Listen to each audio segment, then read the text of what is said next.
চলে গেল। মা! রাজু, না, কেউ আসো, আমার ছেলেটাকে বাঁচাও, ও পানিতে পড়ে গেছে, ওকে কেউ বাঁচাও। মা! মা, আমাকে তোলো মা, আমাকে তোলো। রাজু, রাজু দাঁড়া বাবা, আমি আসছি। রাজু, রাজু তুই কোথায় গেলি বাবা? রাজু রে, রাজু তুই কোথায় গেলি? হায় হায় রে রাজু, ভাই শক্ত করে ধরে রাখ বাবু, আমি আসি।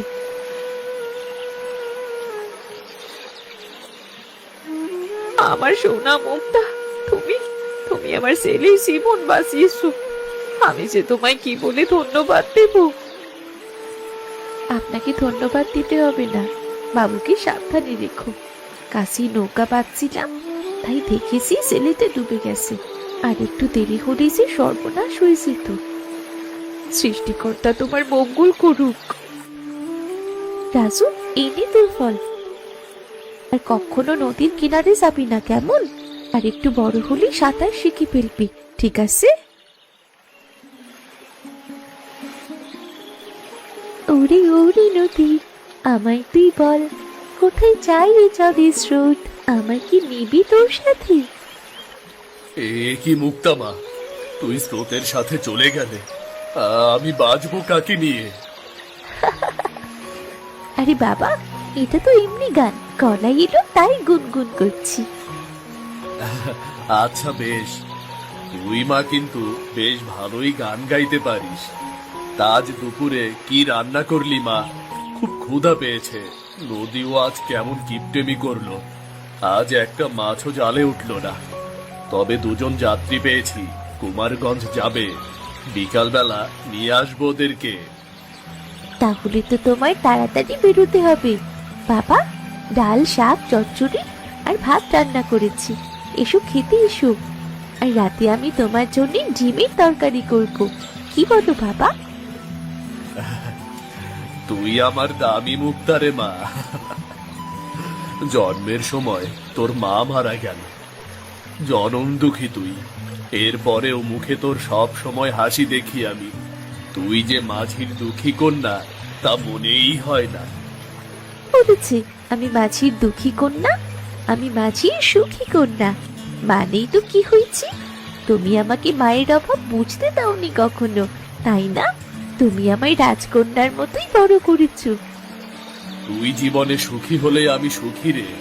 সৃষ্টিকর্তা তোকে সর্বসুখে সুখী করুক মা।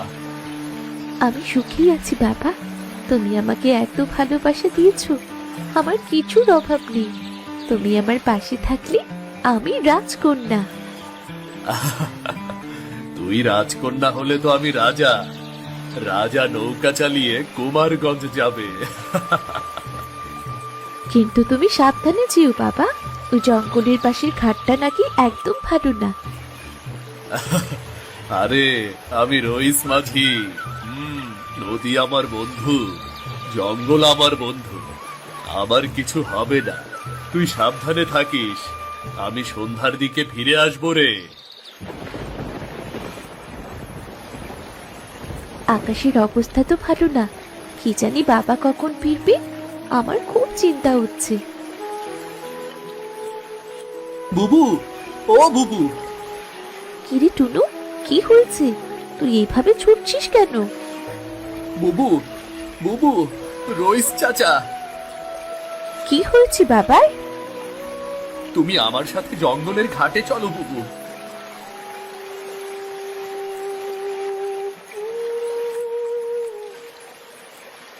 বাবা, আমার বাবা কোথায়?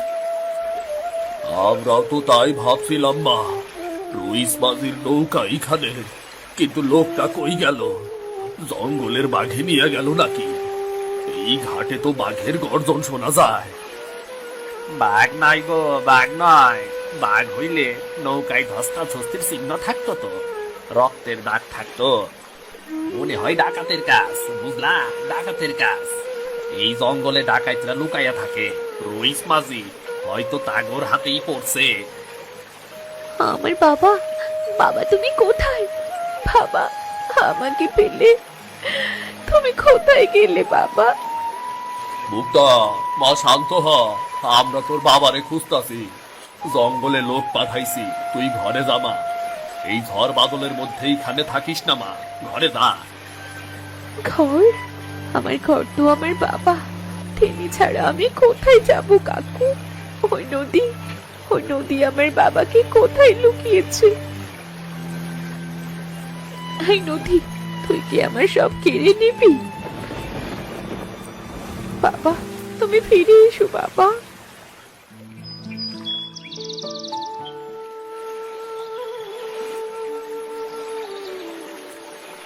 আরে, আমি তো ভেবেছিলাম শক্তপোক্ত মাঝি দেখতে পাবো, এখন দেখি তুমি একটা মেয়ে নৌকা চালাচ্ছে। এ তো অবাক কাণ্ড। আমার বাবা নেই, আমি নৌকো না চালালে আমার পেটে ভাত জুটবে না। আচ্ছা আচ্ছা, আমাকে কুমারগঞ্জ ঘাটে নামিয়ে দাও তাহলে। কুমারগঞ্জ যাবে? উঠুন। তা তুমি তো বাচ্চা মেয়ে, সময় মতো পৌঁছে দিতে পারবে তো? আমি বিয়ে বাড়িতে যাচ্ছি, তাড়াতাড়ি পৌঁছানো দরকার। ঝড় হলেও আমি পৌঁছে দিব। এই নদী আমার রক্তে মিশে আছে, আমি ঠিক পারবো। বসুন, আমি হাল ধরছি।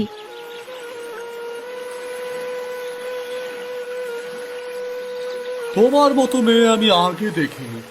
তোমার বাবা নিশ্চয়ই তোমাকে নিয়ে গর্ব করত। বাবা, বাবা আমার সব কিছু ছিলেন।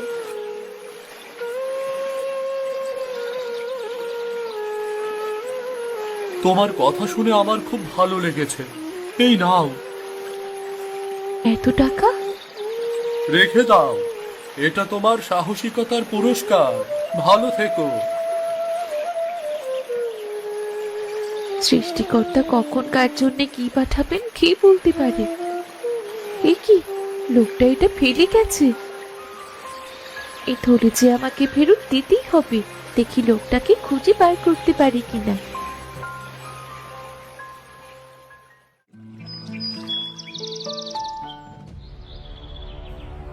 গুনে গুনে পাই পয়সাটি করে ঠিক মতো যৌতুক দিয়েছি, হ্যাঁ? এরপরেও বলছে কম হচ্ছে। এমন অকর্মার কপালে কোনো মেয়েই তো জুটবে না। যৌতুক ছাড়া তো এই সংসার চালানোর যোগ্যতাই নেই ওর। আমার মেয়েকে আমি এই লোভী পরিবারের হাতে কখনোই দেব না। আচ্ছা, আমার কপালে কোনো মেয়ে জুটবে না? আমি এই মুহূর্তেই যাকে ইচ্ছে তাকে বিয়ে করতে পারি। ইস, কোথাকার কোন কি এসেছে জমিদার, যৌতুক ছাড়া এক পাও নড়তে পারে না, সে নাকি বিয়ে করে দেখিয়ে দেবে। এসেছে। এই যে মেয়েটাকে আমি এখনই বিয়ে করব। এই বিয়ে হবেই। আমি? সে কি? আমি? কি বলছেন এসব? আমি তো শুধু এখানে। বিয়ে করবে না ছাই করবে? এই মেয়ে, তোর হাতে ওটা কিসের ছোলা? চুরি করেছিস নিশ্চয়ই। না না, এইসব আপনি কি বলছেন? আমার ছেলেকে না বিয়ে করলে আমি সবাইকে বলবো তুই চোর। এই ছোলাই তোর বিরুদ্ধে প্রমাণ। আমি আমি চোর নই। এই ছোলাটা একজন যাত্রী ফেলে গিয়েছিল, আমি শুধু এটা ফেরত দিতে এসেছি। আমার বাবা আমাকে সৎভাবে থাকতে শিখিয়েছেন, আমাকে বিশ্বাস করুন। এই মেয়ে, আমি কিছু শুনতে চাই না, বুঝলে? আমি কনের বাবার মুখে কালি মাখিয়ে ছাড়বো। তুমি রাজি না হলেও এই বিয়ে হবেই। এই যে দেখুন কাদের সাহেব, আমার ছেলের জন্য আমি বউ পেয়ে গেছি। আপনার অমন হদলমুখী মেয়ের আমার দরকার নেই। যৌতুকে নিকোসি করছি।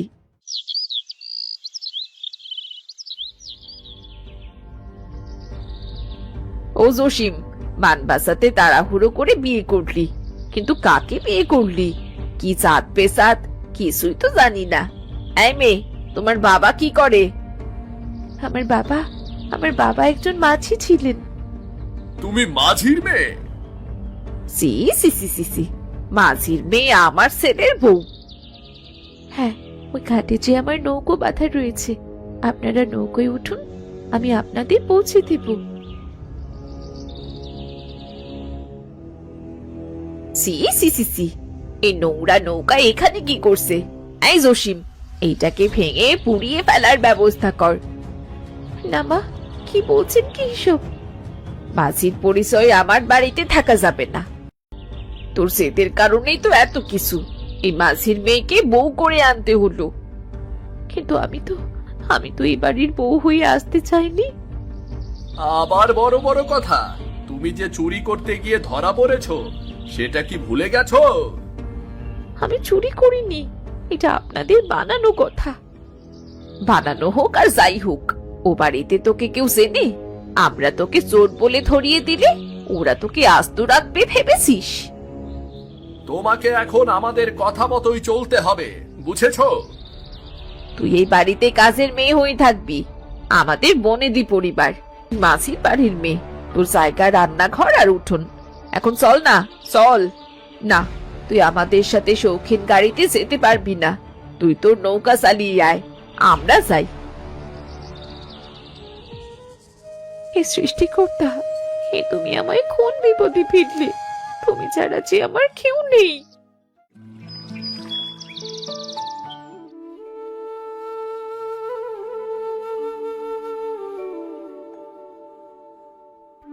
এই ভাবি, ধরো এই কাপড়গুলো ধুয়ে ভালো দেখি। আর আমার ঘরটা ছাড় দাওনি কেন? আমি কাপড়গুলো ধুতেই যাচ্ছি। তাড়াতাড়ি করো বলছি, এত ঠেলেমে করলে কি হবে? তাড়াতাড়ি খা, বিকেলে মেহমান আসবে, ওদের জন্য পিঠে বানাতে হবে। এত ঢিলেমি করলে চলবে নাকি? যাচ্ছি মা। বাবা, কোথায় তুমি? এই দুঃখের সাগরে আমি একা ডুবে যাচ্ছি। আমাকে এই নরক থেকে উদ্ধার করো। আমি আসলেই তোমার দুঃখী কন্যা হয়ে গেছি বাবা।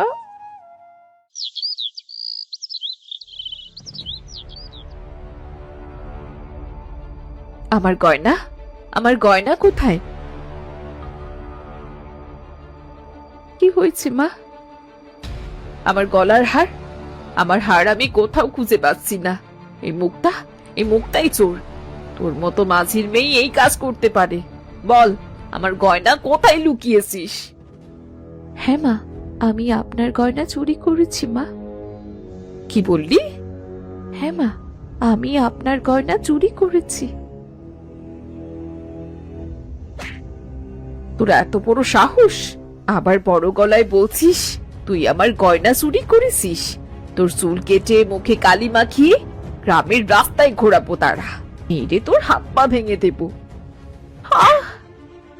থামো মা,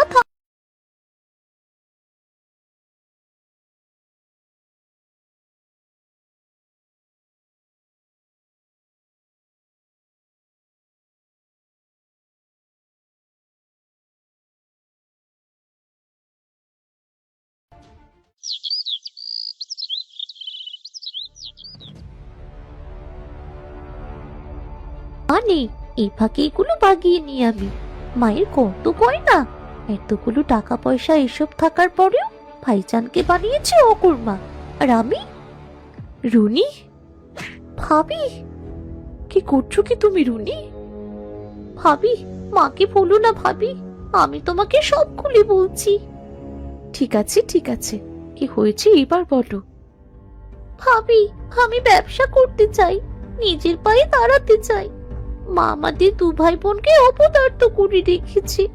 ভাইয়া মায়ের হাতের পুতুল, তার নিজের কিছুই নেই। বাবার সামান্য সম্পদের ওপরে চলছি আমরা। আমাদের কি আছে বলো তো? কিন্তু এভাবে চুরি করা কি ঠিক? মা কখনো আমাকে ব্যবসার জন্য টাকা দেবে না ভাবি। আমি এসব ভাবছি জানতে পারলে ভয়ঙ্কর ঝামেলা করবে। তুমি শুধু আমাকে একটা স্বর্ণের হার নিয়ে দাও ভাবি। আমি কথা দিচ্ছি, এটা আমি আবার ফিরিয়ে দেব, আর মাকে সব খুলে বলবো। সত্যি তো? সত্যি বলছি, আমার উপর বিশ্বাস রাখো ভাবি। তোমার হার আমি চুরি করেছি মা, কিন্তু ভাবি আমাকে বাঁচাতে গিয়ে নিজের ঘাড়ে দোষ নিয়েছে। রুনি, তুই আমার হার চুরি করেছিস? আমার মেয়ে চোর? কি অপমান! ভাবির কোনো দোষ নেই, ভাবি খুব ভালো, আমরাই তার মূল্য বুঝিনি। পরের ঘর থেকে 2 দিন হলো এসেছি, এত অবহেলা কষ্ট সহ্য করার পরেও যে মানুষ আমার দোষ নিজের কাঁধে নির্দ্বিধায় তুলে নিতে পারে, সে মানুষ ভালো ব্যবহার পেলে এই বাড়ির জন্য কত কিছু করতে পারে। একবার ভাবো মা, ভাবো। আমারও ভুল হয়ে গেছে। আমি আসলে আমার বৌমার মূল্য বুঝতে পারিনি। আমায় ক্ষমা করে দাও মা। আমি ভুল করে ফেলেছি মুক্তা, তুমি আমাকে ক্ষমা করে দাও। আমি তোমাদের সবাইকে ক্ষমা করে দিয়েছি, আমি চলে যাচ্ছি। কি বলছো কি মা? তুমি চলে কেন যাবে? এ বাড়ি আমার জন্য কারাগার, এখানে থাকা আমার পক্ষে সম্ভব নয়। নিজের আত্মমর্যাদা আমি এতখানি নিচে নামতে দিতে পারি না। বৌমা দাঁড়াও, বৌমা দাঁড়াও। মুক্তা, মুক্তা, তুমি যেও না মুক্তা। একদিন আমিও এই কারাগার থেকে বের হব ভাবি, আমিও তোমার মতো আত্মমর্যাদা নিয়েই বাঁচতে শিখবো।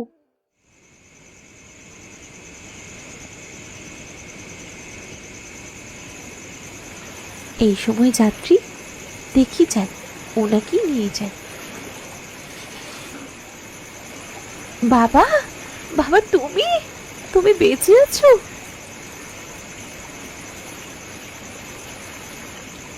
মুক্তা, আবার বা মুক্তা, তোকে এখানে এভাবে পেয়ে যাব আমি ভাবিনি রে মা। তুমি আমাকে পেলে কোথায় চলে গিয়েছিলে বাবা? আমি কুমারগঞ্জ থেকে ফেরার পথে কলেরায় আক্রান্ত হয়ে পড়েছিলাম। আমার ভেদ বমি হচ্ছিল। ভাগ্য ভালো এক কবিরাজ ওই দিক দিয়েই যাচ্ছিলেন, উনি আমাকে বাঁচান। আমি অনেক অসুস্থ হয়ে পড়েছিলাম, এতটাই অসুস্থ হয়ে পড়েছিলাম যে তোকে খবর পাঠাতে পারিনি। আমি অনেক কষ্টে ছিলাম বাবা, আমার সাথে কত কিছুই হয়ে গেছে এর মধ্যে। তোর দুঃখের কথা আমি সব শুনেছি মা। কুমারগঞ্জের কবিরাজের ভাতিজা আলী খুব ভালো ছেলে, তোর ব্যাপারে সব জানে। তোর হঠাৎ বিয়ে, শ্বশুর বাড়ির ব্যাপারে আমাকে ওই সব খুলে বলেছে। আমি তো তোকে আনতে যাচ্ছিলাম রে মা। আমি ও বাড়ি থেকে চলে এসেছি বাবা, আমি আর ফিরে যাব না। তোকে আর ফিরে যেতে হবে না, এখন আমি চলে এসেছি। আমি তোকে আর মাঝির দুঃখী কন্যা হতে দেব না। তুই আমার গর্ব, তুই হবি মাঝির সুখী কন্যা।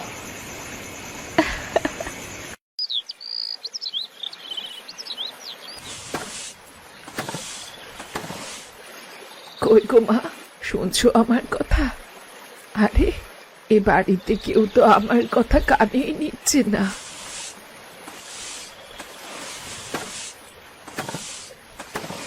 এই যে মা, শুনছো আমার কথা? ও মাসিমা তুমি? আসলে আমি খেয়াল করিনি, তো বসো ওখানে। আজ বাড়িতে কি কোনো উৎসব নাকি রে মা? এত আয়োজন কিসের? আসলে মাসিমা, আমার মেয়েটা আজ শহর থেকে আসছে গো, ওর জন্যেই এত কিছু। নাও, এই নারকেলের নাড়ু খেয়ে বলো কেমন হয়েছে। আমার মেয়ে জন্যে বানালাম। খেতে তো বেশ হয়েছে রে মা, তা আমায় 4টে খেতে দিবি? খুব খিদে পেয়েছে। আজ এ বাড়িতে কোনো খাওয়া চলবে না, অন্যদিকে দেখো। কাজের সময় এত বিরক্ত করো না। এ কি বলছো তুমি? মাসিমা তো আমাদের বাড়িতে প্রায়ই খায়। প্রায়ই খায়, তবে আজ খাবে না। আজ আমার মেয়ে বাড়িতে আসবে, বেশি ঝামেলা করো না, ঘরে যাও। থাক মা থাক, আমি বড় গাছ অন্যদিকে খেয়ে নেব। তুই মন খারাপ করিস না মা, আমি আবার আসবো।